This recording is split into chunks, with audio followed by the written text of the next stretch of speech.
Vamos começar com um dado que é francamente muito alarmante e que coloca o Brasil numa posição bastante trágica no cenário mundial. É uma realidade violenta que a gente precisa entender a fundo. Pense num número: 14. Por 14 anos consecutivos, um mesmo país manteve uma distinção sombria, uma liderança da qual ninguém deveria se orgulhar.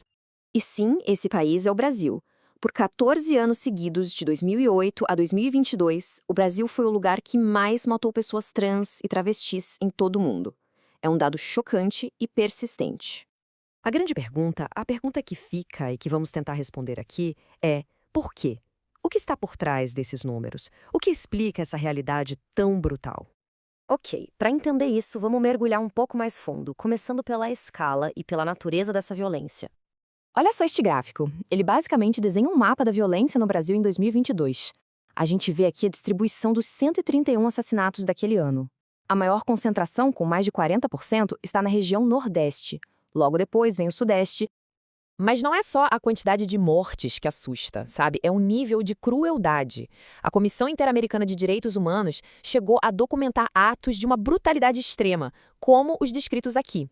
Isso revela um nível de ódio que vai muito além do simples ato de tirar uma vida.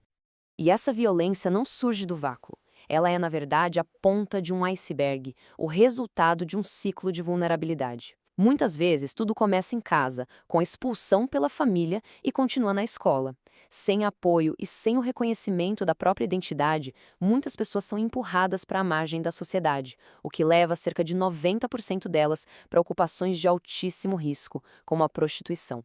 Isso, claro, aumenta drasticamente a exposição à violência. Isso nos leva a uma questão ainda mais profunda. De onde vem tanto ódio? Quais são as raízes históricas e culturais que alimentam essa realidade? Antes da gente continuar, é super importante alinhar um conceito-chave aqui: identidade de gênero. De forma bem simples, é como cada pessoa se sente por dentro, sua percepção de si. E isso pode ou não corresponder ao sexo que foi designado para ela no nascimento. É algo interno, é como a pessoa se vê. A intolerância a essa identidade tem raízes bem antigas no Brasil. Como aponta a geógrafa Sayonara Nogueira, essa violência toda é um eco da nossa herança colonial. Uma herança que criou uma sociedade patriarcal, machista, em que o homem é o centro de tudo. Qualquer pessoa que fuja dessa norma é vista como uma ameaça. E esse preconceito histórico não ficou lá atrás, no passado. Pelo contrário, ele se modernizou. Hoje, a gente vê uma forte ofensiva política, que muitos chamam de antigênero. Os alvos principais são a educação, com projetos de lei que tentam proibir o ensino sobre o tema nas escolas, e até a política externa do país. Isso tudo nos leva a um paradoxo bem grande, uma lacuna enorme que existe entre as leis de proteção que o Brasil tem e a realidade que essas pessoas vivem no dia a dia. Esse slide aqui ilustra perfeitamente esse abismo.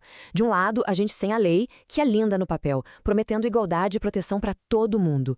Do outro, a realidade brutal, como o caso dessa mulher trans que, esfaqueada e precisando de ajuda, ouviu de policiais que ela recebeu o que merecia. É essa indiferença, vinda de quem deveria proteger, que alimenta o ciclo de violência. Apesar dessa realidade terrível, é importante a gente lembrar que as proteções legais que existem hoje foram conquistas muito difíceis e recentes. Essa linha do tempo mostra a longa jornada, passa por convenções internacionais ratificadas décadas atrás e chega a vitórias mais recentes, como o direito ao nome social, em 2016, e a permissão para alterar documentos sem a necessidade de cirurgia, em 2018. Bom, diante de tudo isso, o que pode ser feito? Como a gente pode diminuir essa distância entre a lei e a vida real? Vamos focar agora nas soluções propostas. As fontes apontam para a responsabilidade do Estado de agir em 4 frentes principais. Primeiro, criar políticas públicas específicas para esses grupos de risco. Segundo, promover programas de inclusão social para quebrar aquele ciclo de vulnerabilidade. Terceiro, e talvez o mais importante a longo prazo, investir em educação para desmistificar o assunto. E, finalmente, criar leis específicas para punir os crimes de ódio antitrans. E isso tudo nos leva a uma reflexão final que é bem poderosa. As leis são cruciais, sem dúvida, mas a solução definitiva passa por uma mudança cultural. É sobre a gente entender o que essa frase diz: aceitar o outro com suas diferenças não tira nada de ninguém. Muito pelo contrário, é exatamente isso que nos afirma como seres humanos. Fica aí a reflexão.